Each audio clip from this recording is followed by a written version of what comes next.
ምዕራፍ 14 አብያም ከአባቶቹ ጋር አንቀላፋ፣ በዳዊትም ከተማ ቀበሩት። ልጁም አሳ በእርሱ ፈንታ ነገሠ። በእርሱም ዘመን ምድሪቱ 10 ዓመት ያህል አረፈች። አሳም በአምላኩ በእግዚአብሔር ፊት መልካምና ቅን ነገር አደረገ።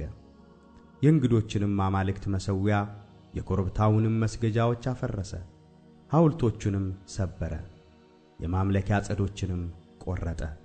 የአባቶቻቸውን አምላክ እግዚአብሔርን ይሹ ዘንድ ሕጉንና ትእዛዙንም ያደርጉ ዘንድ ይሁዳን አዘዘ። ከይሁዳም ከተሞች ሁሉ የኮረብታውን መስገጃዎችና የፀሐይ ምስሎችን አስወገደ። መንግሥቱም በእርሱ ሥር በሰላም ተቀመጠች። በይሁዳም ምሽጎችን ከተሞችን ሠራ። እግዚአብሔርም ዕረፍት ስለ ሰጠው ምድሪቱም ጸጥ ብላ ነበር። በዚያም ዘመን ሰልፍ አልነበረም።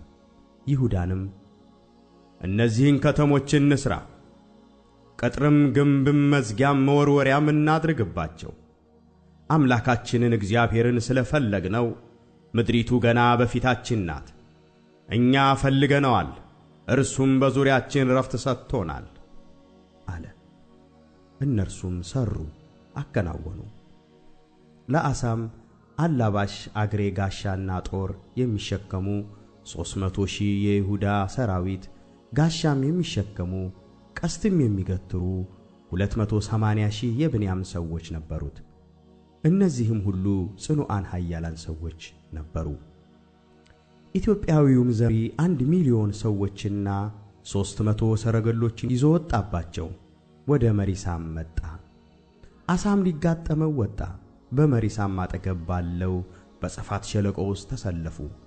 አሳም አቤቱ በብዙ ሆነ በጥቂት ማዳን አይሳንህም። አቤቱ አምላካችን ሆይ ባንተ ታምነናልና በስምህም በዚህ ታላቅ ወገን ላይ ወጥተናልና እርዳን። አቤቱ አምላካችን አንተ ነህ፣ ሰውም አያሸንፍህ ብሎ ወደ አምላኩ ወደ እግዚአብሔር ጮኸ። እግዚአብሔርም በአሳና በይሁዳ ፊት ኢትዮጵያውያንን መታ፣ ኢትዮጵያውያንም ሸሹ። አሳም ከእርሱም ጋር ያለው ሕዝብ እስከ ጌራራ ድረስ አሳደዷቸው። ኢትዮጵያውያንም ፈጽመው እስኪጠፉ ድረስ ወደቁ። በእግዚአብሔርና በሰራዊቱ ፊት ተሰባብረዋልና እጅግም ብዙ ምርኮ ወሰዱ። ከእግዚአብሔርም ዘንድ ታላቅ ድንጋጤ ስለ ወደቀባቸው በጌራራ ዙሪያ የነበሩትን ከተሞች ሁሉ መቱ። በከተሞቹም ውስጥ እጅግ ብዝበዛ ነበርና ከተሞቹን ሁሉ በዘበዙ። የከብቶቹንም በረት አፈረሱ።